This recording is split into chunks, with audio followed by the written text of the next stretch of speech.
Bonjour à tous, bienvenue dans Critique Ciné Solo partie 2. Je continue le travail des vidéos que j'avais perdues sur YouTube et que je recommence. J'en ai encore pour à peu près 25 jours de 10 critiques par jour. C'est pas grave, c'est un challenge, ça me fait pas peur. Le premier film est Crazy Stupid Love et il est classé dans le genre comédie, romance, dramatique. Le second film est Miellé, il est classé dans le genre psychologique, dramatique. Le troisième film est un heureux événement. Il est classé dans le genre comédie, psychologique, dramatique. Le quatrième film est Et si c'était vrai, il est classé dans le genre fantastique, hum, romantique. Le cinquième film est Once. Il est classé dans le genre musical, psychologique, dramatique. Le sixième film est Red Light. Il est classé dans le genre fantastique et scepticisme. Le septième film est Parlez-moi de vous. Il est classé dans le genre psychologique, dramatique. Le huitième film est Nos amis les terriens. Il est classé dans le genre anticipation, psychologique, fantastique. C'est un petit peu un mélange de genres, c'est un ovni ce film. Le neuvième film est Mon âme, par toi guéri.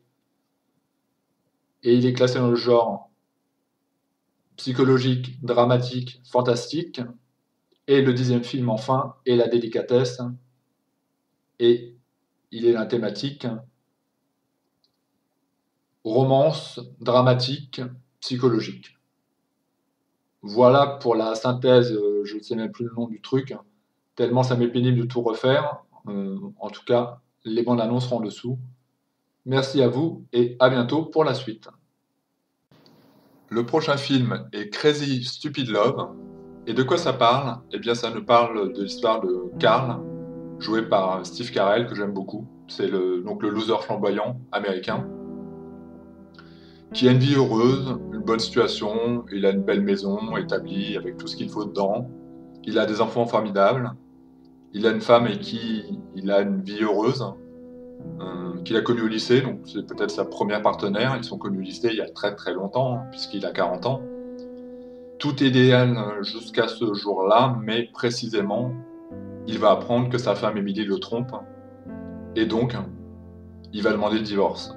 Je pense que à contre-cœur, évidemment, il va demander le divorce, il estime que c'est plus possible de vivre ensemble. Et du jour au lendemain, sa vie parfaite va s'écrouler.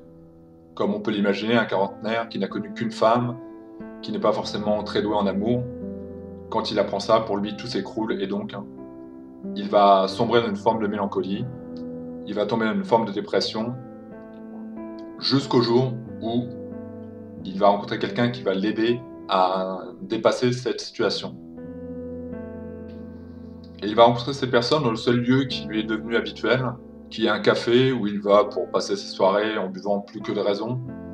Quoiqu'encore, il n'est pas devenu alcoolique, mais voilà, il prend régulièrement son petit verre de whisky, ça lui fait du bien, ça lui permet d'oublier. Et puis en même temps, il voit des femmes, et du coup, il va tenter, par un sourire, par un regard, de les séduire. Le problème, c'est qu'il a, comme je le disais, 40 ans, qu'il a oublié depuis très longtemps ce que c'était que la séduction, que peut-être avec sa femme, très naturellement, ça s'est fait, et qu'il n'a même pas eu à aller vers elle. Ça s'est fait très naturellement, comme au collège, comme au lycée, comme les grandes et belles histoires. Donc en gros, il n'a plus du tout de coup de main.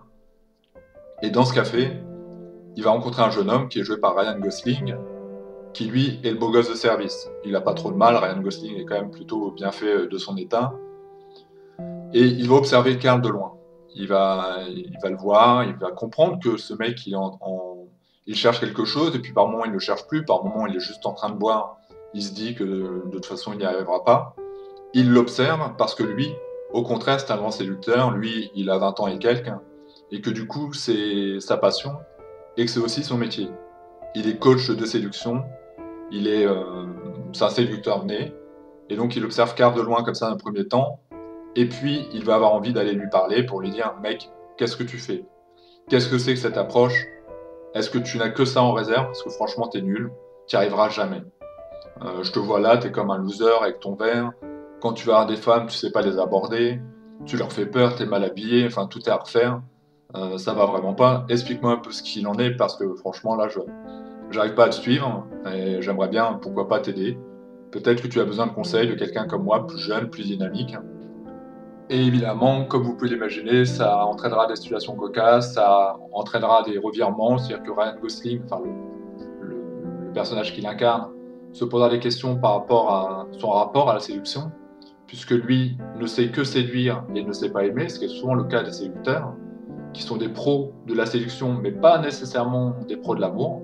Très souvent, ils ne savent pas ce qu'est l'amour, et peut-être ils sont séducteurs à ce point parce qu'ils ont peur d'aimer, qu'ils ont peur de se poser devant un feu avec un foyer, en regardant un film, que pour eux, ça, c'est le comble de l'enfer. On peut imaginer, on peut comprendre que quand on a, et c'est le cas dans le film, Ryan Gosling peut avoir 15 femmes en même temps, et j'ai connu des hommes comme ça qui en plus étaient en couple, hein, mais qui avaient 15 SMS de jeunes femmes, j'entendais des conversations. C'est sûr, tu te dis que d'aller te mettre avec la femme au coin du feu en train de regarder un film plan-plan ou Plus belle la vie, bon, néanmoins, enfin voilà, ce film parle un petit peu de tout ça, de la séduction. J'ai bien aimé, c'est intelligemment écrit, c'est drôle, mais ça n'est pas que drôle, ça porte un message beaucoup plus large. Je vais éviter de développer ce que j'avais développé, mais là, ça prenait encore une demi-heure après.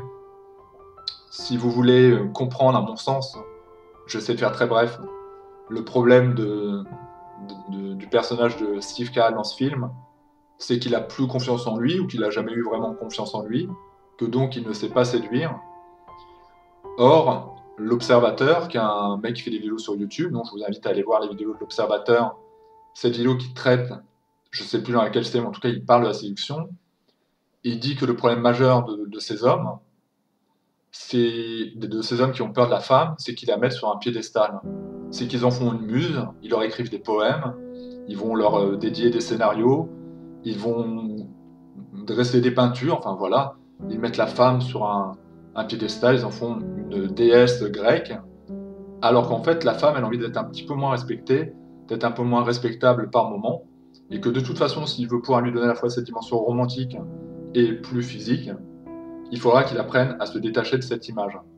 Ce qu'il dit en fait, c'est que après avoir beaucoup séduit, après avoir beaucoup de partenaires, notamment sexuels, pour s'émanciper de cette peur de la femme, il pourra aller vers celle qu'il aime vraiment. Mais pour ça, il emploiera des métaphores un peu moins fleuries, il faudra qu'il voit beaucoup de fessiers, il faudra qu'il couche avec beaucoup de femmes pour ne plus en avoir peur du tout, que ça lui fasse absolument rien, qu'il n'ait plus aucune crainte de la femme, et à ce moment-là, il pourra vraiment tomber amoureux, il pourra vraiment donner son amour parce qu'il aura fait le tour de ce qui était effrayant, et je pense qu'il n'a pas tort.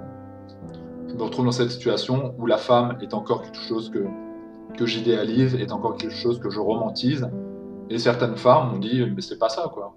Au 19e siècle, c'était comme ça, Alfred de Musset était comme ça, mais c'est des gens qui ont généralement mal fini, c'est des gens qui ont généralement eu des vies de merde, parce qu'ils ont été mal aimés, parce que les femmes leur ont mal rendu, parce que c'était très beau à lire, sauf que c'est des gens qui étaient en souffrance eux-mêmes, et que dans l'absolu, il vaut mieux, moins, entre guillemets, respecter la femme, en tout cas pour en faire un objet sacré, pour oser aller vers elle. Et ce film parle de ça, finalement, qu'il ait rencontré Ryan Gosling, ou son personnage dans le film, ou bien qu'il soit tombé sur des vidéos internet, comme on peut en trouver maintenant, son vrai frein, c'est qu'il a plus confiance en lui, qu'il a peut-être jamais eu confiance en lui, et que donc, il est timide, et qu'il manque de confiance en lui, tout simplement. Et de là, tout se résout. Quelqu'un qui a confiance en lui peut avoir n'importe quelle femme dans sa vie, dans son lit, comme il le choisit. Ah, je dis pas, hein, il se prendra peut-être 40 râteaux, mais c'est une équation logique. Il aura aussi des réussites. Vous prenez le Philogene, qui est une espèce de Ryan Gosling des temps modernes, qui a une chaîne YouTube, qui a fait des études de psycho, qui est un fervent défenseur de la séduction dans la rue. Le mec explique que oui, vous allez vous prendre je sais pas combien de râteaux, mais il fait des techniques de drague improbables, comme Ryan Gosling serait capable, la technique de la chaise.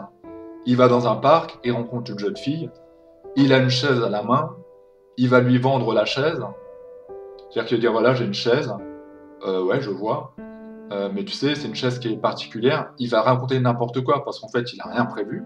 C'est des challenges qu'on lui donne. Il va dire n'importe quoi. Il va essayer, mais cette chaise, elle est incroyable. Parce qu'en fait, c'est pas une chaise qui vient de n'importe où. La fille l'écoute. Et à la fin, il va débriefer avec elle. Il va dire bon, c'était une blague. Mais est-ce que tu penses que cette façon de parler à une femme, ça pourrait la séduire? Et la nana est déjà séduite. Dans ses vidéos, il a récupéré je ne sais pas combien de numéros de téléphone. Il est capable de draguer avec n'importe quoi.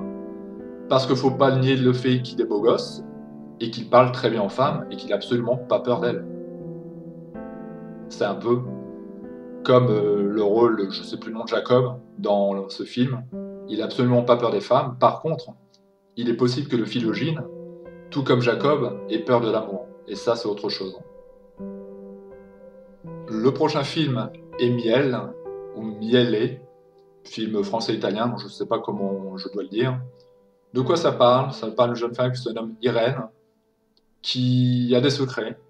Sa famille pense qu'elle est étudiante, ses amis pensent qu'elle est étudiante, je crois qu'elle a un petit ami. Elle pense, enfin, il pense aussi qu'elle est étudiante. Elle cache plein de choses à ces personnes, parce qu'elle est en quelque sorte une mercenaire une mercenaire de la mort. Miele fait partie d'une structure où il y a une espèce d'organisation, il y a un chef. Elle est connue sous le nom de code de Miele, c'est-à-dire que personne, ou en tout cas ils le savent, mais elle n'est pas Irène, elle n'est pas la jeune femme, il faut que ce soit secret. C'est un secret important, parce qu'en fait, elle œuvre, comme je disais, dans la mort, et elle aide les personnes en fin de vie à mourir. C'est-à-dire que son leitmotiv, c'est d'aider les gens qui sont sur le point en phase terminale, les gens qui sont très très malades, à mourir dignement. Comme vous le savez, en France, et certainement en Italie pour le coup, ce scénario est français-italien, on n'a pas le droit, même dans les hôpitaux, d'aider quelqu'un à mourir. Les soins palliatifs, ce n'est pas nécessairement des lieux où on va vous aider à mourir, c'est des lieux où on va vous faire attendre la mort. Eh bien elle estime que c'est illégitime, elle estime que c'est cruel, elle estime qu'on devrait avoir le droit de jouir de sa réflexion de cette vie sur la vie ou la mort quand on est très malade, et donc elle se met hors la loi, mais elle a fait, c'est son sacerdoce, quoi, elle aide ces personnes-là à partir. Elle reçoit des dossiers, les dossiers, elle a quelques éléments, mais elle ne veut pas tout lire, et je crois qu'elle n'a pas tout dans les dossiers, donc elle veut savoir le moins de choses possible pour ne pas s'attacher aux personnes qu'elle va aider à partir, à l'aide de barbituriques. Vous comprenez qu'il y a ce côté un peu espionnage, le nom de code Miele, elle a une mallette avec des produits dedans, tout ça c'est illégal, et effectivement elle est à la prison. Si jamais elle était capturée, parce qu'on parlait de capture, elle pourrait être recherchée comme criminelle. Donc elle a des dossiers, mais avec peu d'éléments, et un jour elle arrive chez quelqu'un, et ce quelqu'un, pour ne pas trop en dire, va lui poser des questions. Elle va avoir un cas de conscience. Elle va devoir réfléchir autrement à son métier. C'est pas vraiment un métier, mais je crois que si, elle gagne de l'argent pour le faire, donc c'est quelque part un métier illégal. Elle va devoir réfléchir à sa mission, tout simplement. Donc c'est très intéressant ce film. Moi j'ai eu la chance de le voir dans mon petit cinéma de quartier qui fait une sélection de films souvent un peu underground. Je pense que vous ne le connaissez pas, vous n'avez pas entendu parler. Ça pose la question de la vie, de la mort, de ce qui doit être un vrai débat de société. Et a priori en France on devait l'avoir, ou on va l'avoir. Emmanuel Macron, notre président, devait parler de l'euthanasie et avoir une réflexion sur le sujet. Je pense qu'on devrait faire un référendum, pourquoi pas, pour dire est-ce qu'on devrait élargir le champ des possibles des personnes qui réclament le droit de l'euthanasie. Est-ce qu'il était légitime que Vincent Habert, pendant des années, je crois que c'était ce cas-là, demandait la mort finalement, dans l'état où il était semi-végétatif. Il est dans le coma, mais non, dans le coma il n'aurait pas pu communiquer. En tout cas, il y a des personnes comme ça qui sont à un stade où ils demandent simplement à partir. Et c'est illégitime de devoir les garder en vie pour les biens de la famille, le bien de quoi? La personne, elle végète, elle est là, surtout s'il en fait la demande, s'il y a des gens qui arrivent encore à le formuler, qui disent « je veux partir », c'est pas normal qu'une loi décide « non, nous on veut pas que vous partiez ». Donc ce film parle de tout ça. Évidemment, c'est sensible, évidemment, c'est pas un film d'action, on est sur du psychologique. S'il y a des infirmiers et des infirmières parmi vous, ce film pourrait vous plaire. Je pense que ça pourrait plaire aux personnes qui travaillent dans le milieu médical, parce que c'est une question à laquelle il va être confronté souvent, de la vie, de la mort, de voir des personnes s'éteindre. S'éteindre, c'est un mot juste. S'éteindre, ça va, une flamme de bougie qui s'éteint, c'est beau, c'est propre. Des gens qui vont se souffler comme ça brutalement, où il n'y aura pas de... On pourrait penser, alors, le soin palliatif déjà ça devrait être ça, un lieu où il y aurait de la musique douce. Vous aimez quoi comme musique? Ben, on va vous mettre cette musique-là, et puis pourquoi pas vraiment les accompagner. Et donc, penser à l'euthanasie, repenser à l'euthanasie autrement, comme on le fait pour les animaux, où on voit bien qu'ils ne souffrent pas quand c'est bien fait, c'est vraiment, ils s'endorment paisiblement, il n'y a absolument aucune douleur.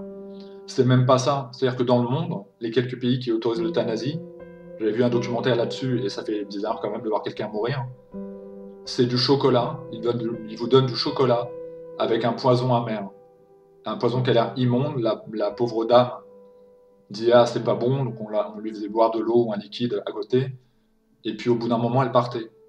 Même ça me semble indigne. Alors qu'on peut très très bien faire comme on fait pour les animaux. Je l'ai vécu moi-même avec mon chat. J'ai vu qu'elle n'avait pas souffert du tout, elle s'est endormie paisiblement, quoi. Vraiment, c'était bien fait. Le vétérinaire a bien fait les choses, et j'ai aucun doute, elle s'est endormie. Eh bien, on ne donne même pas ce droit-là aux humains. Et ce film Miellé va questionner tout ça, et j'aimerais vraiment, moi, ce soit un débat de société, et j'aimerais vraiment que la vieille France ne s'insurge pas en disant oui, mais au niveau spirituel, au niveau catholique, eh bien, il n'est pas bien de retirer la vie. Certes, mais ça n'est pas votre vie. Ce n'est pas bien non plus de décider de la vie de quelqu'un d'autre, à mon sens. Donc ce film peut aussi, ça pourrait être très très bien le film à voir avant d'avoir un débat sur le sujet. Il me semble qu'un jour il faudra qu'on débatte tous ensemble de ça, de cette question de la vie et de la mort et du choix de la vie et de la mort. Et moi j'aurais pas tout le temps à élargir aux personnes qui souffrent en général, mais là c'est illégitime. Si on élargit au champ plus large de quelqu'un qui est en dépression, qui est dépressif, et qui dit je veux mourir, le vrai problème là en l'occurrence c'est que il peut mourir, enfin il peut vouloir mourir au moment où il en parle, mais que quelques années plus tard il peut être marié avec 4 enfants. Ça c'est la vie. Il y a des gens comme ça qui ont voulu mourir et qui maintenant ont une vie très heureuse, des acteurs, enfin il y a de tout, des gens qui étaient dans le milieu médical, enfin voilà, il y a tout possibilité, hein, de personnes qui ont voulu mourir, qui vont dire maintenant quelle connerie j'aurais fait, je suis heureux, j'ai des enfants, j'ai des petits-enfants, tout est génial. Donc là forcément ça pose un vrai cas de conscience, si on élargit au spectre plus large, des personnes qui vont simplement mal, c'est qu'on sait qu'elles peuvent aller mieux, que quelqu'un qui est en phase terminale, il ira pas mieux. Quelqu'un qui est en état végétatif, quand on sait qu'il ne peut pas aller mieux, il ira pas mieux. Et s'il peut formuler, il y a certains cas comme ça où ils peuvent écrire un peu, ou dicter, et qu'il dit je veux partir, on devrait vraiment réfléchir à cette idée de les laisser partir. Avec amour, avec voilà, en faisant un truc plus humain, en mettant quelle musique tu veux écouter, on va te mettre ton encens préféré si tu veux de l'encens, une bougie, on va te dire une prière que tu aimes, un texte, un livre que tu as aimé quand tu étais enfant, on va faire les choses, on va être là, on sera présent, on va t'accompagner dignement vers ton dernier voyage, mais vraiment dignement. Et c'est ce que Miellé va essayer de donner, et donc c'est pourquoi j'ai beaucoup aimé ce film, et je vous le recommande très fortement. La bande-annonce sera en dessous. Le prochain film est un heureux événement, et de quoi ça parle? Eh bien, c'est le film à conseiller à tout couple qui envisage d'avoir un enfant. Je dis pas qu'il faut pas avoir d'enfant, c'est pas ça, mais il faut maturer l'enfant. Et j'ai un couple d'amis qui viennent d'avoir un enfant, ils ont 25-30 ans, je crois. C'est bon, c'est ok. Je sais que c'était le moment, je les connais assez. Avant, c'était pas le cas. En l'occurrence, mon ami, c'était pas le cas. La femme, beaucoup plus, toujours plus mature, les femmes. Mon ami n'était pas prêt, maintenant il l'est. Ils ont maturé l'enfant. Et l'enfant est venu, et il est bien accueilli. Un enfant, ça se prépare, mais c'est pas simplement acheter le papier peint, c'est pas simplement acheter le berceau, parce que c'est une lourde charge. Et ce film va parler de ça, en fait. D'un couple heureux, joué par la bonasse Louise Bourgoin. Je trouve qu'elle est quand même canon, cette nana. C'est pas pour rien qu'elle était la Miss Météo de Canal+, hein. Je pense pas qu'il prendrait n'importe qui non plus. Elle était drôle, et d'ailleurs elle fait pas mal de comédie. Elle est en couple avec un jeune homme, je n'ai pas les prénoms, joué par Pio Marmaille. Tout se passe bien, ils sont heureux, ils font l'amour régulièrement, enfin voilà, tout est correct. Sauf que la venue du premier enfant va bouleverser beaucoup de choses, dans la tête, dans le corps qui change, euh, même des choses incompréhensibles pour elle, plus de désir par moment, parfois plus du tout, des moments où on n'est pas glamour, on a envie de vomir, on est malade, et même psychologiquement, la peur de se dire est-ce que je vais être capable d'être une bonne maman, est-ce qu'il va faire un bon papa, voilà, toutes les questions qu'on doit vraiment maturer avant d'avoir un enfant, et ce film parle de tout ça, mais sur le ton de la comédie, ça reste drôle parce que de toute façon ça donne des situations cocasses, mais vraiment, à mon sens, c'est une bonne métaphore de ce qu'il faudrait réfléchir, ou faire ou ne pas faire, avant de penser avoir un heureux événement. Parce que, même si sur le papier c'est la plus belle des choses, ça peut s'avérer quand même compliqué. Et il y a des couples qui, en pensant avoir cette chose qui serait la plus belle pour eux, vont se séparer peu de temps après, parce qu'ils ne seront pas capables de supporter, parce qu'à mon sens, ils n'auront pas maturé, ils n'auront pas atteint la maturité nécessaire, et que du coup, eh bien, cet enfant mettra un terme à leur liaison. Et c'est vraiment beaucoup plus commun qu'on ne le pense. Parfois, la venue du premier enfant, souvent surtout le premier, après on connaît déjà un peu la mécanique, si je puis dire, toutes les mécaniques même, mais le premier enfant peut bouleverser plein de choses, et ce film parle de ça. Je vais vous lire le pitch d'Allociné, je ne vais pas en parler beaucoup plus que ça. Sachez que c'est une comédie, j'ai déjà dit, donc c'est plutôt drôle, c'est plutôt cocasse. Par moments, c'est plutôt un peu cynique, parce que bah, c'est pas toujours heureux. Donc je vais vous lire le pitch. Elle m'a poussé dans mes retranchements, m'a fait dépasser toutes mes limites, m'a confronté à l'absolu, de l'amour, du sacrifice, de la tendresse, de l'abandon. Elle m'a disloqué, transformé. Pourquoi personne ne m'a rien dit? Pourquoi on n'en parle pas? Un heureux événement où la vision intime d'une maternité, sincère et sans tabou. Écoutez, je pense qu'on peut clôturer là-dessus, parce que je veux pas... Quoi qu'il n'y a pas grand-chose à spoiler réellement, mais ça parle de ça parle de la naissance, ça parle de ce qui devrait être toujours un heureux événement, qui ne l'est pas toujours, et bien que le couple peut vraiment s'aimer profondément, ça n'a rien à voir. Les mamans le diraient aux enfants, tu as 16 ans, c'est pas le moment d'avoir un enfant. Ça arrive qu'il y a des mamans de 16 ans qui vont être des bonnes mamans, mais ça va être compliqué. T'as tes études, t'as des choses à mûrir. Peut-être qu'il faut que tu fasses le travail entre couper le cordon entre moi et puis le bébé, enfin tout ça. Ça va être compliqué. Un enfant, ça se mature. Après, la maturité, c'est compliqué. Parce qu'il y a des femmes qui peuvent être matures même à 16 ans. Il y a des femmes qui ont été des très bonnes mères, qui ont été mères à 16 ans. Il y a des femmes, ça peut être à 25 ans, il y a des femmes, ça peut être à 30 ans. Il y a des femmes, ça peut être jamais. Il y a des femmes qui ne seront jamais matures par un enfant. Il y a des femmes qui d'ailleurs qui se pensent incapables d'avoir des enfants. J'ai une partenaire, voilà, inside discrétion, je fais des petites discrétions comme ça, évidemment je ne vais pas donner son prénom, qui ne voulait pas avoir d'enfant. Elle, elle travaillait dans le milieu avec des enfants. Je ne sais pas si ça a joué, en tout cas dans son choix, mais à l'époque où je l'ai connue, elle ne voulait pas avoir d'enfant. Elle pensait qu'elle ne serait pas une bonne mère. Elle pensait qu'elle n'avait pas la fibre maternelle. Je pense que c'est des choses qui peuvent évoluer dans le temps. On n'est plus ensemble, donc c'est pourquoi je parle d'une de mes ex-compagnes. J'aurais beaucoup de mal à croire que ce vœu pieux, elle l'est encore maintenant. Que 10 ans après, elle n'ait pas maturé son enfant. Qu'elle soit pas dit, ça y est, je me sens prête. Et les hormones, c'est un truc un peu terrible quand même. C'est-à-dire que j'ai connu une autre... mais par contre, là, je sentais qu'elle était prête à être mère. J'ai connu une autre amie comme ça qui me disait nous on veut pas d'enfants. Mon copain, voilà, il fait de la musique, il a d'autres trucs à faire, on a des ambitions professionnelles, on veut pas d'enfants. Et puis progressivement est venu, c'est même pas vous, c'est les hormones qui vont travailler de plus en plus et où la venue de l'enfant devenait vraiment un sujet complexe. Ça les a travaillés encore longtemps. Moi je vivais le truc un peu de l'extérieur, j'étais l'ami de la maison. Et très souvent il me disait elle veut un enfant. Il avait des arguments qui étaient justes finalement. J'ai pas de CDI. C'est vrai que quand on est en CDD ou en intérim, c'est pas vraiment le meilleur moyen ou le meilleur moment pour accueillir cet enfant. La maison est trop petite, c'était vrai aussi. Si on veut accueillir cet enfant bien, et peut-être pas reproduire les erreurs que nos parents ont pu faire, moi je veux que mon enfant ait une chambre à part.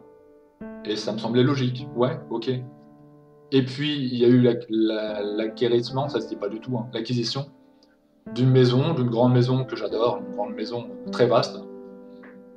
Et l'enfant a mûri, et l'enfant est né, et il est heureux, et il est épanoui, et mon pote, c'est pas qui, bon, c'est un pote, voilà, c'est comme ça, qui pensait ne pas être un bon père, qui a même dit potentiellement, bon, je vais te faire l'enfant, mais moi, alors oui, je t'emmènerai à la clinique, je t'emmènerai, mais moi, je vais pas être, compte pas sur moi, quoi, hein. C'est ton bébé. Et puis, ça m'a fait rire, parce que moi, qui est plus sensible, plus psychologue, moins macho, et qui pourtant n'est pas d'enfant pour le coup, je lui dis alors, ce premier enfant, et je m'attendais à ce type de réponse, et de dire ah la vache, aïe aïe aïe. Ah je pensais pas, je m'attendais pas à ça, mais qu'est-ce que je l'aime ma fille, qu'est-ce que... Et c'est beau de voir ses yeux briller, c'est beau de les voir. Et en plus il fait un bon père, il est drôle, il fait des blagues, il la fait marrer, enfin voilà. Je sens qu'il l'aime profondément, que sa fille l'aime profondément, que ça a soudé leur couple, c'était le bon moment. Ils ont laissé assez mûrir le fruit, et ils sont venus le cueillir. Le film, c'est un heureux événement, et la bande-annonce sera en dessous. Le prochain film est Et si c'était vrai, c'est un petit film, c'est pas je vois les notes presse spectateurs qui sont plutôt négatives, moi j'ai bien aimé. J'ai bien aimé ce côté un peu comédie romantique, fantastique, puisque ce sera une comédie romantique fantastique. De quoi ça parle? Ça nous parle de David, un jeune homme qui va s'installer dans un appartement. Il n'y a pas plus commun comme trame scénaristique. Ce qui est un petit peu moins commun, c'est qu'à un moment, alors je ne sais plus comment ça se passe réellement, il vient de découvrir le logement, il a emménagé, je crois, il voit une jeune femme dans son logement. Cette jeune femme s'appelle Elisabeth, elle apparaît comme ça, il comprend que c'est pas normal, hein, il est dans son logement, elle est là. David lui dit, mais qu'est-ce que vous faites ici? Il va y avoir une brève conversation, et puis cette jeune femme va disparaître. Donc tu dis, qu'est-ce qui s'est passé? Est-ce que j'ai rêvé? Est-ce que j'ai halluciné? Je comprends pas, la situation n'est pas logique, hein. On était en train de parler, j'ai quand même vu quelqu'un, j'ai vu une femme, elle était blonde, elle avait des yeux bleus. Euh, Soit je deviens complètement fou, je peux peut-être en parler à mon psy, mais en tout cas, c'est pas normal. Et puis Elisabeth, par moment, va réapparaître. Elle va de nouveau, elle va être pas, il est dans une pièce, puis hop, il entend du bruit dans l'autre pièce, il se rend compte qu'elle est là. Donc il va essayer de comprendre, mais c'est quoi ce délire, hein? Où est-ce que vous habitez? Parce que moi j'habite ici, vous êtes dans mon logement, je comprends pas. Et Elisabeth lui dit pareil, lui dit mais non, c'est vous qui êtes dans mon logement. Qu'est-ce que vous faites chez moi? Les deux sont effrayés en fait, hein. Elisabeth encore un peu plus, qu'est-ce que vous faites chez moi? Un homme chez moi, sortez, j'appelle la police. C'est tout à fait normal comme réaction. Peu à peu, David va prendre conscience de l'improbable, et il va se dire que cette jeune femme est un fantôme, mais qu'elle semble ne pas le savoir, parce qu'elle dit qu'elle est vivante, que c'est son logement, que... Voilà.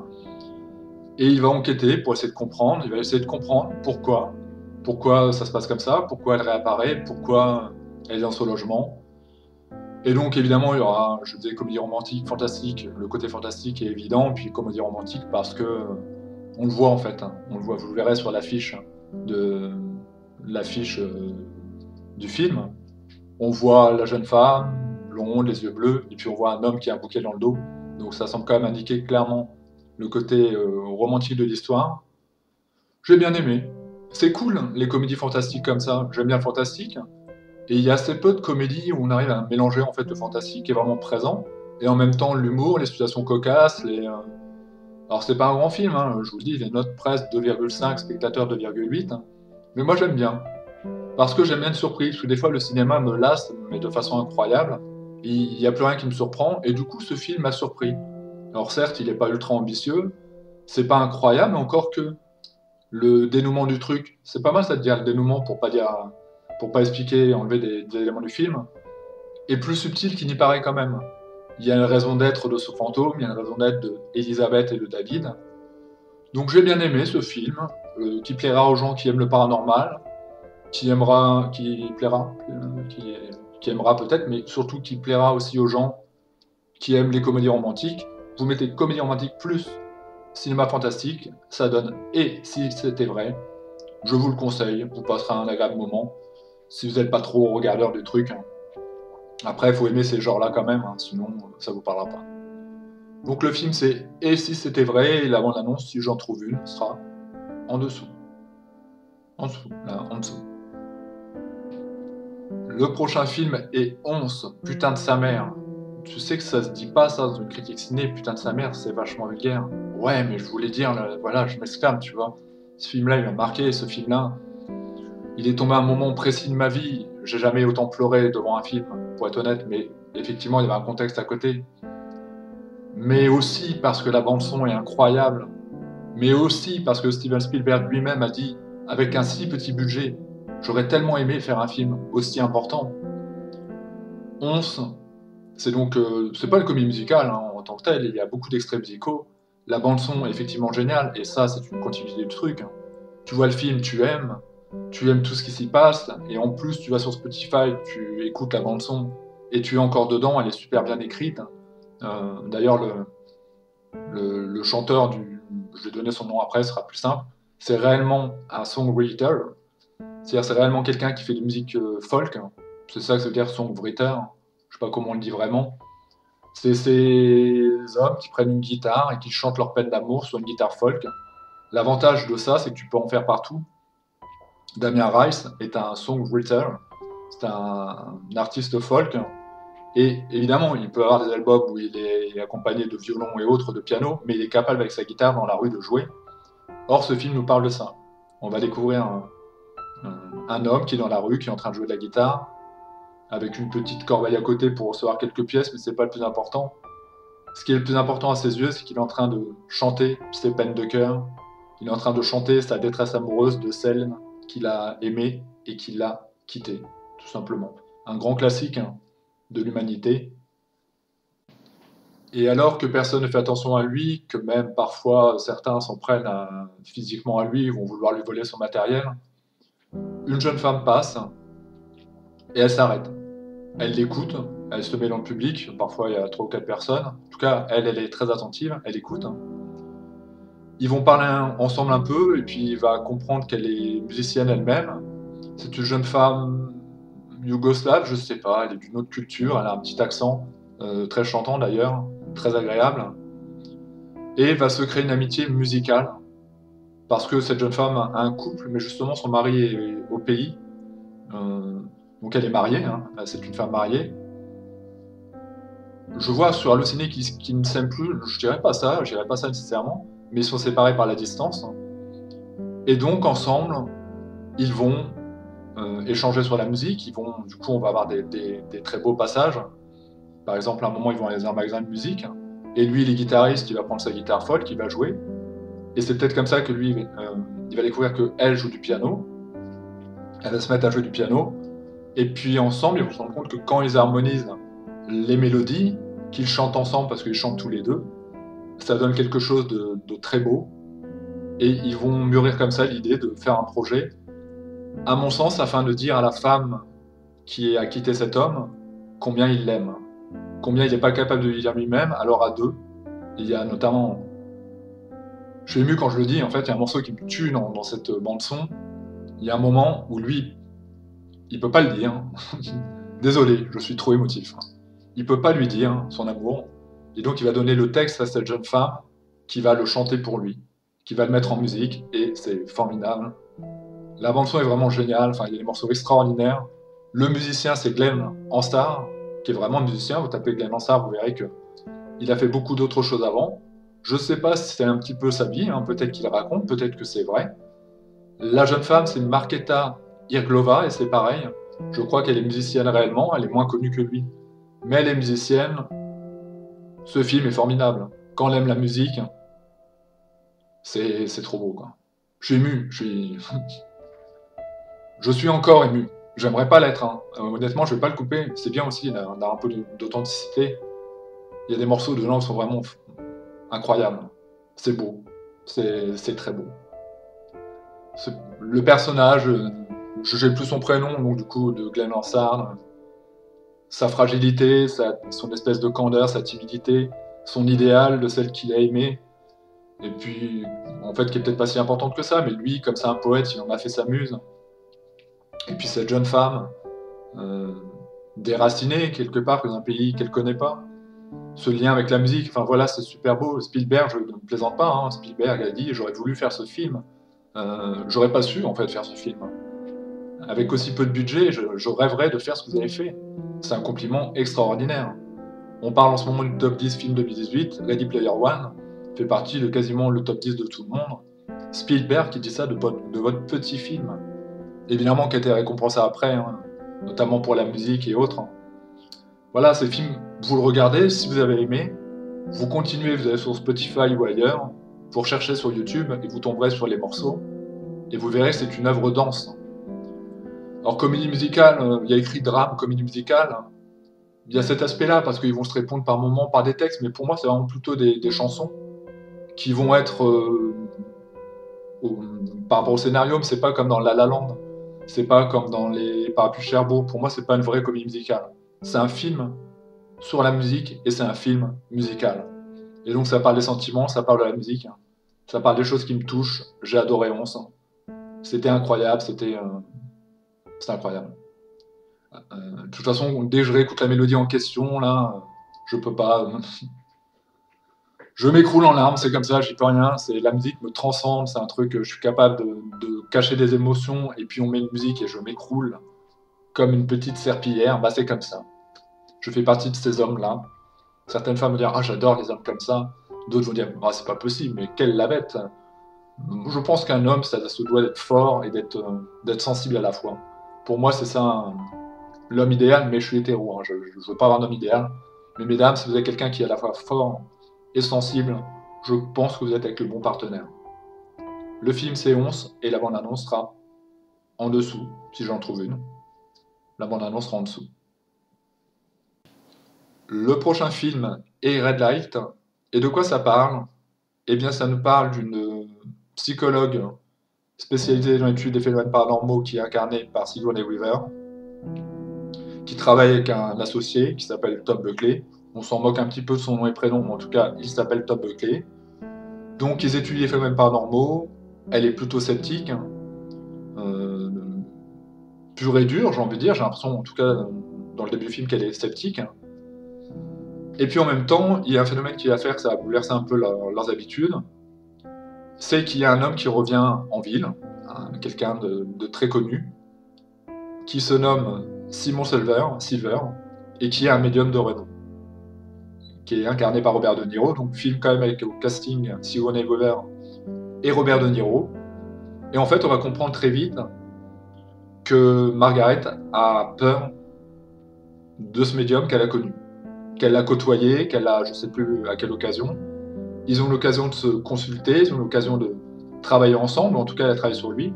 Et elle a très très peur de sa venue, parce qu'elle pense, je pense qu'on peut voir comme ça, qu'il a des capacités psy qu'on peut pas définir, qu'on peut même pas canaliser. Et c'est en ça que le film est un petit peu inégal et à mon sens illogique. C'est qu'une sceptique, je pense au débunker, je pense à mes amis zététiciens, je vois mal la tronche en biais, ou d'autres avoir peur de la venue d'un médium.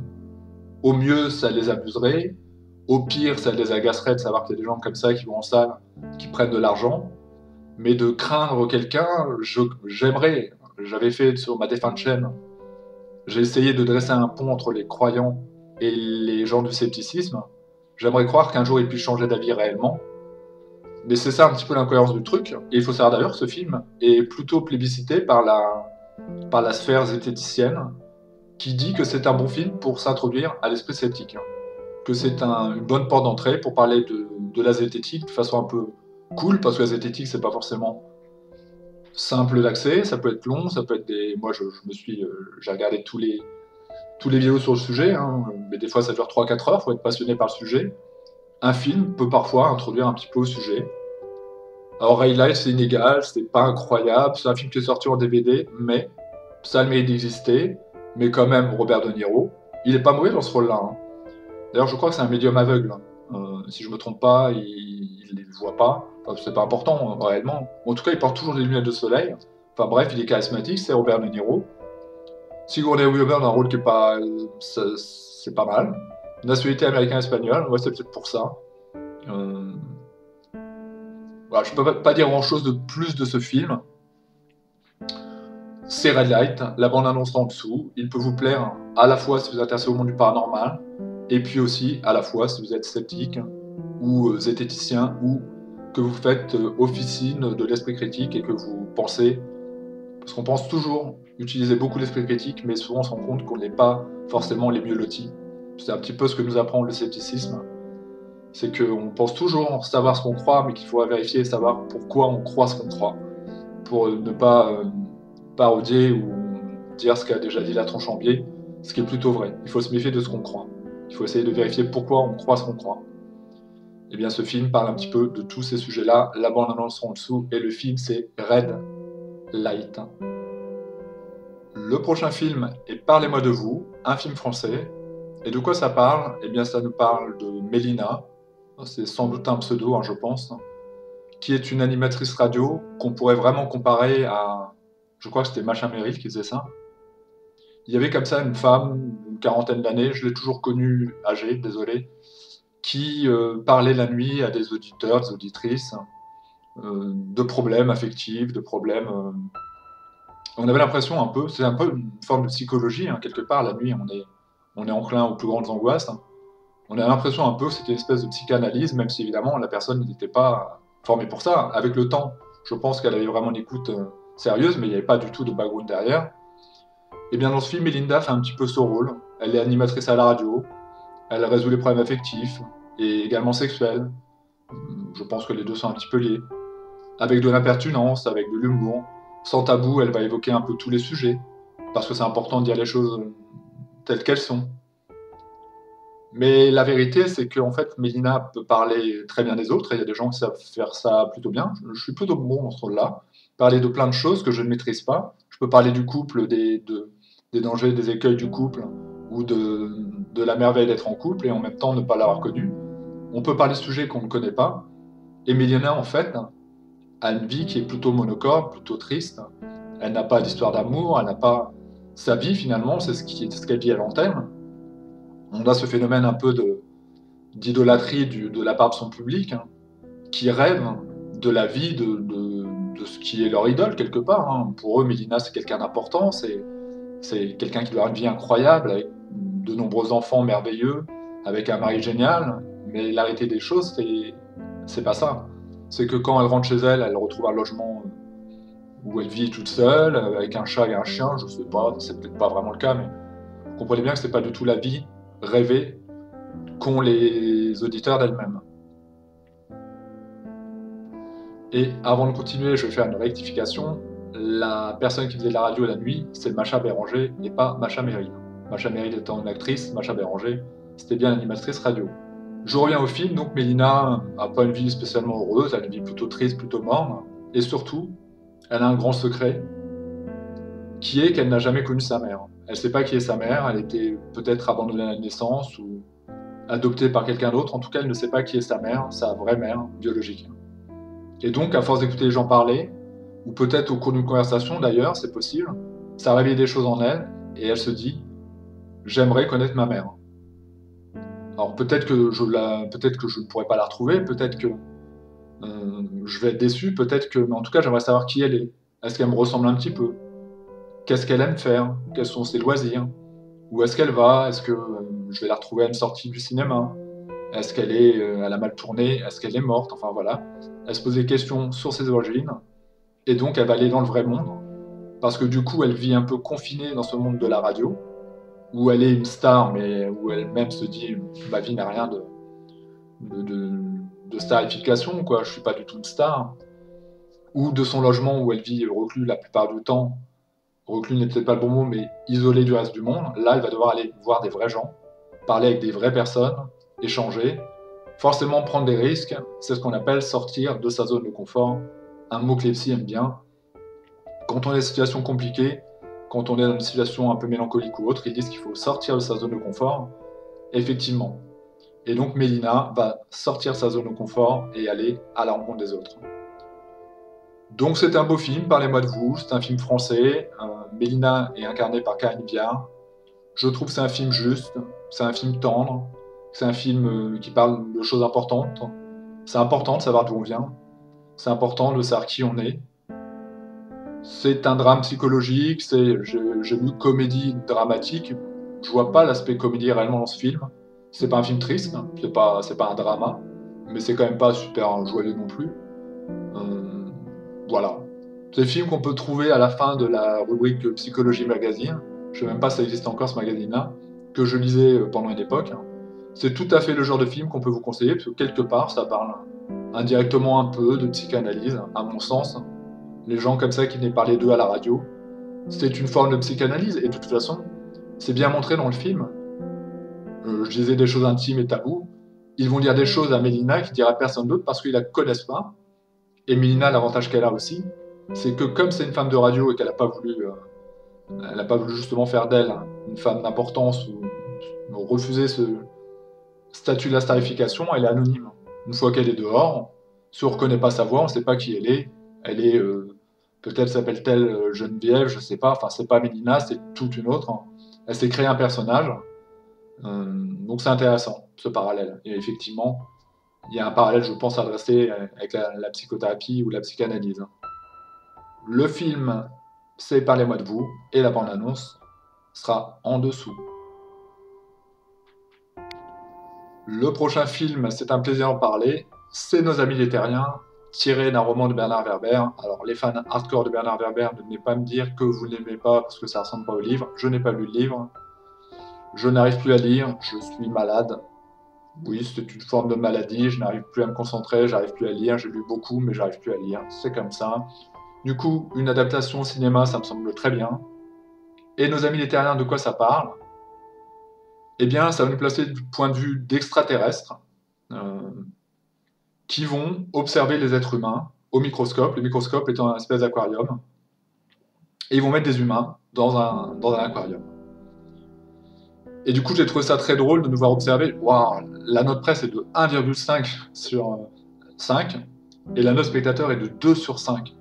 Moi, j'ai trouvé le film super drôle, super intelligent, super bien écrit. Évidemment, je ne connaissais pas la plume de Bernard Werber, donc peut-être que le livre est vraiment beaucoup mieux. Mais moi, j'ai bien aimé parce que c'est un truc complètement barré. Ça oscille entre le fantastique, évidemment. Ça oscille entre le côté un peu futuriste, le côté un peu science-fiction. Ça oscille entre le film de sociologie. Parce que dans cet aquarium, je ne sais plus vraiment si c'est un aquarium, mais ça ressemble beaucoup, ils vont mettre d'abord un être humain, puis ils vont observer, ils vont essayer de comprendre comment est-ce qu'il fonctionne, comment il interagit l'être humain. Puis ils vont avoir l'idée de mettre un autre être humain, et puis c'est une femme, ils vont se rendre compte que là, ce truc en question qu'ils vont peut-être nommer homme, ils vont donner sujet 1, que sujet 1 il a une attitude différente. Ils vont observer, ils vont dire tiens c'est bizarre, il est en train d'essayer d'offrir des présents, sujet 2 ne s'y intéresse pas vraiment, et puis ils vont introduire un sujet 3, et comme ça va nous dresser une espèce de sociologie de ce que nous sommes humains, avec un recul que Bernard Werber a, parce que j'ai écouté beaucoup d'interviews de lui. C'est un mec qui penche de plus en plus dans la spiritualité, dans le métaphysique. Pour tout vous dire, il a même consulté le médium que j'ai consulté, et c'est la seule médium que je valide, où je ne m'explique pas des choses. Donc il a vraiment versé dans la spiritualité. Ses derniers films parlent de médiumnité et de réincarnation, c'est les derniers livres, vous l'aurez bien compris. Et donc j'ai vraiment bien aimé Nos Amis les Terriens, parce que pour moi, ça dresse une espèce de cartographie de ce que nous sommes, avec beaucoup d'humour, avec beaucoup de recul, de dérision. Mais pourquoi est-ce que les humains font comme ça? Quand on les observe, c'est vraiment curieux, on ne comprend pas leur attitude, c'est complètement déraisonné. À des moments, quand ils se rendent compte que sujet 1 et sujet 2 n'interagissent pas forcément ou qu'il faut du temps, ils vont mettre plusieurs sujets et ils vont se rendre compte que ça commence à être un vrai bordel. Et finalement, ça résume assez bien, à mon sens, plein de choses. Vous mettez n'importe quel homme, presque j'ai envie de dire, avec une femme sur une île déserte, à un moment ou à un autre, ils vont se mettre ensemble, ils vont former un couple. En tout cas, ils vont avoir un rapport sexuel. Je pense que, voilà, parce qu'il y aura que lui, il y aura qu'elle. Vous prenez l'aquarium, donc l'aquarium du film, vous mettez une quinzaine d'êtres humains, des sujets, c'est plus du tout la même chose. Les femmes vont être attirées vers les plus beaux, vers ceux qui peut-être aménagent le mieux l'aquarium, elles vont aller vers ce sujet-là, plutôt que vers celui d'antan, et elles vont délaisser celui d'antan. Et pour moi, c'est une espèce de synthèse de ce qu'est la vie, quoi. Il est clair que sur une île déserte, moi Il n'y a qu'une femme, elle m'adore. Je suis le mec idéal. J'ai toutes les qualités du monde. On revient dans le monde, justement. Je vais pas durer longtemps. Ma situation professionnelle, même mon physique, enfin voilà, je serais complètement anodin et banal. Et ce film, avec beaucoup d'humour, montre un petit peu tout ça. Sur l'affiche, on voit, il nous observe, et on voit certainement un alien qui tient la Terre dans sa main, une toute petite boule. Moi, j'ai franchement bien aimé. J'ai bien aimé parce qu'en fait, il m'a surpris. Nos amis luthériens, qu'est-ce que c'est que ça? Est-ce que c'est un film qui parle d'ufologie? Moi, je connaissais pas Bernard Werber. De toute façon, je connais toujours pas son roman. Nos amis luthériens, c'est un film sur les extraterrestres. Bon, il n'y en a pas beaucoup de bons, de films avec les aliens ou des films sur l'espace. Et non, rien à voir, c'est autre chose. Il propose déjà son univers qui est fantasque, qui est assez incroyable. Euh, je vous dis, j'ai pas lu, mais j'ai écouté beaucoup d'interviews de lui, sur BTLB, sur un peu partout. Enfin voilà, je sais que le mec est complètement perché et métaphysique, qu'il pense maintenant. Enfin, il pense sans penser vraiment, mais il pense être la réincarnation d'un moine. Il l'a expliqué dans une de ses interviews. Il y a une médium qui lui a dit voilà, vous étiez moine dans telle ou telle vie, et que ça expliquerait ce qu'il est maintenant. Donc le mec est complètement perché, il est métaphysique, il est inspirant en fait, Bernard Werber. Il est calme, il est posé, il est. Tu te demandes où habites-tu, Bernard Werber? Tu habites en France comme nous? T'as pas été du tout soumis aux gilets jaunes, aux attentats, tous ces problèmes. Tu sembles hors sol. Est-ce que c'est le fait d'écrire? Est-ce que c'est le fait de mettre ta pensée sur du papier? Il explique que pour lui, euh, c'est vital en fait, qu'il est obligé d'écrire. Et d'ailleurs, il dit que réincarnation il y a eu, peut-être s'il valide, il se pose question, même par rapport à la médiumnité, il dit que c'était super passionnant, mais que s'il devait faire une nouvelle vie, une réincarnation autre après, il veut être réincarné en écrivain. Parce que c'est la vie qui lui semble le plus intéressante, c'est la vie qu'il a le plus accomplie, et que donc il n'a pas envie de connaître d'autres vies.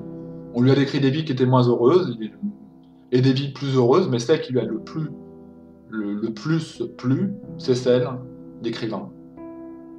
Et donc, eh bien ce film, évidemment, n'est pas... Ah, il a été écrit par Bernard Werber quand même, hein. De Bernard Werber, donc il y a quand même beaucoup de ses idées dedans. C'est lui-même qui a choisi de faire des coupes. C'est lui-même qui a choisi de dire ça on le met pas, ça on le met. Donc c'est vraiment lui. Après les acteurs sont pour moi des authentiques anonymes, je les connais pas du tout, mais c'est un film de Bernard Werber, genre comédie dramatique. C'est vrai, c'est une comédie et c'est dramatique parce que l'être humain est quelque part dramatique, parce que la sociologie de l'humain est dramatique, hein. Et si vous voulez quelque chose qui ressemble un petit peu à ça, vous allez sur la chaîne de Mouton Lucide. Il a fait des vidéos un petit peu hors normes qui lui ont demandé certainement un certain temps et un certain budget pour juste un vidéaste YouTube, où il va montrer un petit peu les incohérences de notre comportement d'être humain. Il va parler de l'argent, il va parler des rapports humains, des femmes, de la séduction. Ça ressemble beaucoup, à mon sens, à ce film Nos amis les terriens.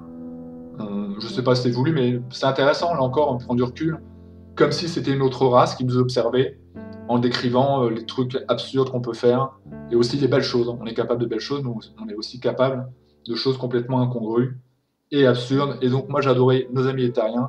C'est un de mes films cultes. Je sais qu'il peut pas plaire à tout le monde, mais très souvent, dès qu'on parle de cinéma, et tu l'as vu, Nos amis les terriens? Parce que franchement, je te le conseille. Donc je vous le conseille. La bande-annonce sera en dessous. Et c'était donc Nos amis les terriens. Le prochain film est Mon âme par toi guérie. Et de quoi ça parle? Eh bien, ça parle d'un homme simple.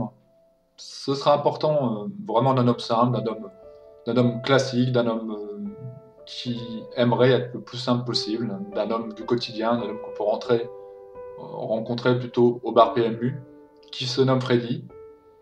Et Freddy vient de perdre sa mère. Et sa mère avait une particularité, c'est qu'elle était guérisseuse. C'est qu'elle avait le don. Souvent, c'est comme ça que ça se passe dans les familles, on dit il a le don, c'est quelque chose qui peut se transmettre. Et je crois que sa mère va lui transmettre indirectement, en mourant. Il est le légataire spirituel de sa mère. Et donc, ou alors elle va lui donner le don. Elle va lui donner, elle va dire voilà, je te donne le don. Ça peut être des mots, hein, ça peut être simplement une prière, dire voilà, je te donne mon don, et à partir de là, il est dépositaire du don. Sauf que Freddy n'en veut pas. Sauf que Freddy, il veut pas de cette vie-là, il veut pas être assimilé à un sorcier, à un magicien. C'est pas un monde qui lui parle, c'est un homme simple, c'est un homme de la terre. Il s'intéresse pas à la spiritualité. Il a dû voir sa mère le faire, mais lui, ça le branchait pas. Il y a vu plutôt des inconvénients. Il a pas envie d'être une caste supérieure. Il a pas envie qu'on parle de lui en disant qu'il est incroyable, que c'est extraordinaire. Il a pas envie d'en faire commerce. C'est vraiment un truc qui lui parle pas. Euh, Et donc, ce film parle de ça. C'est assez amusant de voir qu'il y a des gens qui achètent des formations. Je salue ceux qui vendent des formations à ceux qui les achètent. Très cher. C'est du charlatanisme pur et dur, hein. Pour devenir médium, pour devenir TCiste, tiens, peut-être que la personne s'est reconnue. Pour devenir channeling, pour devenir guérisseur, pour devenir... Alors que d'autres ont des capacités, mais qui les refusent. Il y a vraiment des choses comme ça. Parce que je pense que c'est lourd d'avoir un don, si jamais don il y a. Je ne vous dis pas complètement ce que je suis en train de dire, mais je pense que c'est pas simple. Par exemple, si on prend Medium, si la médiumnité existe, on le voit dans le film, c'est bien. Enfin, un autre film, dans le film Le Sixième Sens, on voit que ce qui semble être, oui, une capacité incroyable, mais pour un enfant, comme dans le film donc Le Sixième Sens, de voir les fantômes au pied de son lit, au début, ça doit pas être facile. Ça doit être compliqué à gérer. Si on croit Henri Vigneault, un des plus grands médiums de Paris, en tout cas celui qui a une grande renommée, il explique qu'il a commencé à avoir des morts lorsqu'il était tout petit et qu'il venait taper au pied du lit. Eh oh, je te parle à toi parce que les autres ils me voient pas. Je viens de comprendre que tu me voyais et que je pouvais te parler, donc du coup je te parle. Oui, mais je suis un enfant, j'ai peur. Tu me fais un petit peu peur, fantôme. Surtout que tu t'es suicidé, tu es brûlé, tu me fais un petit peu peur, hein. Donc c'est pas forcément un avantage, c'est pas forcément un cadeau. Il y a beaucoup de médiums qui vont dire, si jamais on valide, hein, là vous voyez pas, mais je mets mes doigts entre guillemets, si on valide, qui vont dire que c'est extraordinaire, une fois que c'est accepté, de pouvoir transmettre les messages des défunts, mais que c'est aussi très lourd, que c'est pas simple. Je pense que si capacité il y a, même de guérison, mais c'est pas nécessairement facile. Je connaissais comme ça un petit guérisseur de village que j'étais voir et je parlerai un jour. J'en ai parlé sur ma chaîne, mais je reparlerai un petit peu de mes expériences avec des magnétiseurs et autres, hein. Euh, c'est un homme simple, vraiment un homme simple, et il m'a même...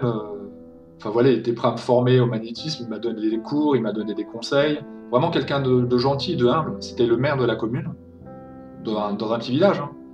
Mais, quoi qu'il en soit, c'était déjà plus simplement le maire. Il était devenu le guérisseur, moi je l'avais connu par un article dans un journal local, et qu'il veuille ou non, c'est plus le même. Et en plus, lui, ça devient compliqué parce que, autant le dire, moi, ça n'a absolument rien fait, hein. Bien qu'il soit vraiment très sympathique, hein, amical, bienveillant, il n'y a pas de problème. Mais il me confiait qu'il y avait une dame qui venait de sortir de chez lui, qui avait une maladie, je dirais pas incurable, mais en tout cas que personne n'arrive à résoudre. Et elle le remerciait, elle disait que ça avait fonctionné. Donc forcément, comment ne pas prendre aussi un peu la grosse tête? Et c'est, à mon avis, ce que Freddy ne veut pas.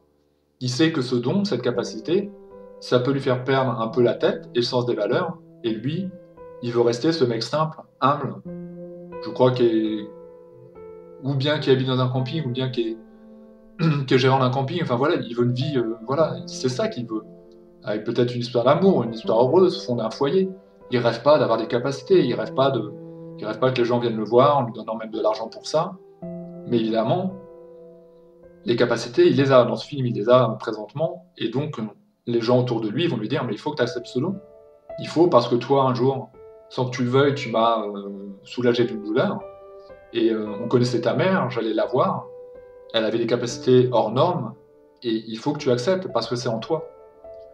Donc ce film parle de ça, parle de cette acceptation, de cette difficulté d'être par rapport à des capacités.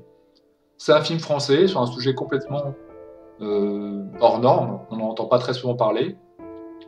C'est le seul film, à mon sens, que je connais qui parle de ça. C'est pas un documentaire, c'est un vrai film. Freddy est incarné par Grégory Gadebois. Voilà, il y a Jean-Pierre Daroussin dans le film, il y a Céline Salette. C'est classé en genre drame. Évidemment, du coup, c'est aussi un film fantastique quelque part, bien que vraiment, c'est pas l'aspect qui va être mis en avant. Freddy ne veut pas. Freddy, c'est un homme simple. Il veut pas de ses capacités, mais il va devoir réfléchir à faire comment pour soit les refuser, et beaucoup disent qu'on peut pas refuser ce type de don, que c'est comme ça, c'est à la naissance, on l'a, ou on nous le transmet, et qu'une fois que c'est fait, c'est fini. Donc il va réfléchir à comment faire, d'où ça vient, enfin d'où ça vient, il le sait, puisque sa mère avait le don, mais d'où ça venait pour sa mère. Pourquoi est-ce qu'il y a des personnes comme ça qui seraient élues, en quelque sorte? Est-ce qu'il doit l'accepter? Voilà, ça parle de tout ça. Et étonnamment, là, je vois que la note spectateur est de 3,5 sur 5, ce qui est une bonne note. Et la note presse est de 3,5 sur 5, ce qui prouve aussi que le film a plu à la fois au public et aux spectateurs, et qu'il a reçu 2 prix et 6 nominations. Et pour un film comme ça, tellement hors sujet par rapport à tout ce qu'on peut voir, je tenais absolument à vous en parler. Je parlerai très souvent de films spirituels, en tout cas, des gens verrez qui me plairont, j'en parlerai, donc je tenais à vous en parler. Le film, c'est Mon âme par toi guérie, et la bande-annonce sera en dessous. Le prochain film est La délicatesse, et de quoi ça parle? Eh bien, ça parle d'une jeune femme qui se nomme Nathalie, qui a tout pour être heureuse. Elle est jeune, elle est belle, elle a un métier dans lequel elle réussit, elle est amoureuse, elle est mariée, et malheureusement, il y a quelque chose qui va intervenir dans sa vie, c'est que son compagnon va trouver la mort dans un accident. De là, Nathalie va sombrer dans une grande mélancolie, elle va tomber dans un travail de deuil qui est légitime, et pour oublier un peu, pour s'oublier elle-même, je pense, elle va surinvestir dans son travail. Elle va surenchérir, elle va toujours prendre plus de travail, elle va passer beaucoup de temps à son travail, de façon à oublier un peu, ce qui est un moyen de fonctionner, pourquoi pas. Elle va passer comme ça des années dans une espèce de placard mental, hein, quelque part, où elle ne vivra pour rien d'autre, elle n'aura pas de passion, les passions sont mortes, son homme est mort, donc elle n'a pas de raison de vivre en dehors de ça une vie affective. Et contre toute attente, un jour, il y a un nouveau collègue, alors je ne sais pas si c'est le premier jour ou pas, il y a un nouveau collègue qui arrive, qui est joué par François Damiens, qui n'a rien de séduisant, qui n'est pas très habile, qui est mal habillé. Et Nathalie va être séduite par cet homme, en tout cas, elle va avoir envie de l'embrasser. Et donc, elle va embrasser cet homme qui se nomme Marcus, même le prénom n'est pas très glamour. Elle va embrasser Marcus d'un baiser passionné. Lui, évidemment, ne comprend pas, parce qu'une femme telle qu'elle, il n'a jamais pu l'envisager. Elle est bien trop belle, elle est bien trop classe. En plus, c'est une question de hiérarchie. Il ne pourrait pas s'imaginer avoir une idylle avec elle. Mais en l'occurrence, c'est pas lui qui l'a séduit et qui est venu vers elle, il n'y a pas eu du tout de séduction. C'est Nathalie qui a jeté son dévolu sur Marcus et qui semblait lui dire par ce baiser « Je veux de vous dans ma vie ». Et donc, ils vont commencer une relation affective, même si assez vite, ils vont se rendre compte qu'ils viennent de 2 mondes différents et que c'est pas forcément simple de pouvoir cohabiter comme ça quand on est si différents l'un de l'autre.